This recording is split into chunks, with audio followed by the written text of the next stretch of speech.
ជាដំបូងនាងខ្ញុំសូមគោរពទៅកាន់លោកគ្រូនិងសួស្តីទៅកាន់អ្នកទាំងអស់គ្នាដែលកំពុងតែទស្សនាវីដេអូមួយនេះដែលនាងខ្ញុំឈ្មោះ Kelina ដែលជាសមាជិកក្រុមនៃក្លឹបគណិតវិទ្យានៃវិទ្យាល័យគោកព្រីងនៅក្នុងថ្ងៃនេះផងដែរនាងខ្ញុំនឹងមកបកស្រាយទៅលើមេរៀនពហុធាតុថ្នាក់ទី10នៅត្រង់ចំណុចគឺ6.4 គឺប្រមាណវិធីបូកឬក៏ប្រមាណវិធីដកនៅលើកន្សោមប្រភាគអញ្ចឹងយើងមកមើលទាំងអស់គ្នាគេថា A នៅលើ C បូក B នៅលើ C គឺស្មើ A បូក B នៅលើ C និង A នៅលើ C ដក B លើ C ស្មើគេឲ្យ C នេះគឺត្រូវតែខុសពី0អញ្ចឹងយើងដឹងហើយថាកន្សោមនៅលើប្រភាគគឺយើងត្រូវឲ្យវាខុសពី0បានវាមានន័យអញ្ចឹងវិធានរបស់វាគឺដើម្បីធ្វើប្រមាណវិធីបូកឬក៏ដកកន្សោមប្រភាគគឺគេត្រូវធ្វើវាទៅតាមជំហាននីមួយៗអញ្ចឹងយើងមើលជំហានរបស់យើងគឺមាន3ជំហានអញ្ចឹងជំហានទី1គឺគេតម្រូវឲ្យយើងតម្រូវប្រភាគនីមួយហ្នឹងឲ្យវាមានភាពបាញ់រួមដូចគ្នាសិនទើបយើងអាចគណនាវាបានហើយជំហានទី2នេះគឺជំហានទី2គឺយើងជំហានទី2ហ្នឹងគឺយើងត្រូវធ្វើប្រមាណវិធីបូកឬក៏ដកតែភាគយកទេហើយរីឯភាគបាញ់រួមរបស់វាហ្នឹងគឺយើងត្រូវរក្សាវាគឺទុកនៅដ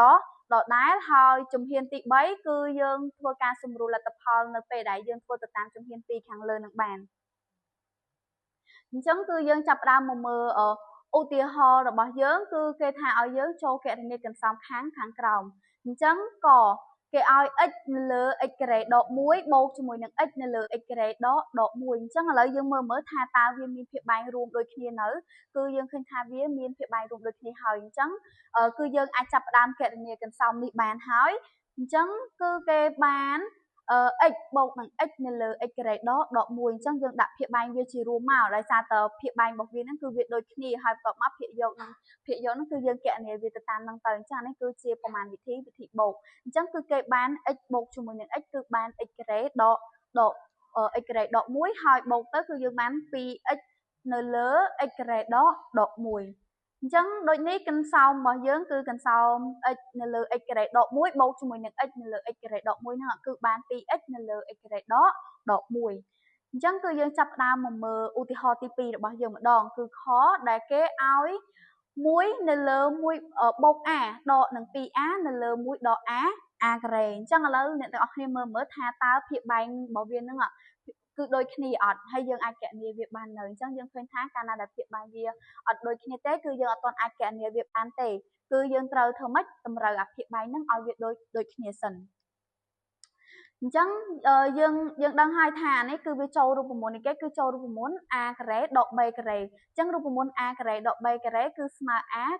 ដក b កតា a បូក a បូក b អញ្ចឹងនៅពេលដែលយើងបបាយអានេះវាមកតាមរូបមន្តវាហើយយើងចាប់ផ្ដើមធ្វើម៉េចឲ្យអាភាគមួយនេះដោយសារតើយើងមើលថាតើឥឡូវអាហ្នឹងវាខ្វះអាមួយណាអញ្ចឹងយើងគុណធ្វើម៉េចឲ្យវាដូចគ្នានឹងតាមអាមួយនេះមកអាភាគទី2នេះណាអញ្ចឹង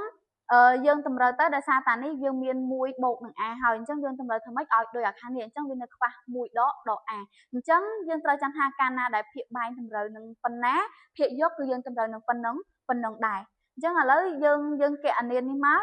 កាលណាដែលភាគបែងវាដូចគ្នាហើយគឺយើងអាចគណនាបានហើយអញ្ចឹងយើងឃើញថាចេះឥឡូវអានេះប្រភេទមួយនេះ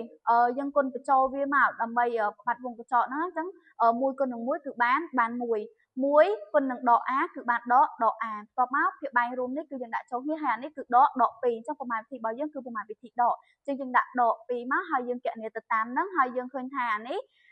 អញ្ញត្តិវាដូចគ្នាអញ្ចឹងយើងគណនាប៉ុណ្ណឹងមកគឺបានយើងគណនាតាមមានអញ្ញត្តិហ្នឹងសិនមកគឺដក a នឹងដក 2a អញ្ចឹងនៅពេលដែលយើងគណនាទៅគឺយើងឃើញដក 3a អញ្ចឹងយើងបាន1ដក3 3a អញ្ចឹងនៅលើ1បូក a កតា1ដក a អញ្ចឹងដូចនេះកន្សោមរបស់យើងគឺឃើញចម្លើយ1ដក 3a នៅលើ1បូក a កតា1បូក a ដូចនេះការបកស្រាយរបស់នាងខ្ញុំបានឈានមកដល់ទីបញ្ចប់សូមអរគុណអ្នកទាំងអស់គ្នាដែលទស្សនាវីដេអូមួយនេះរហូតដល់ចប់សូមអរគុណ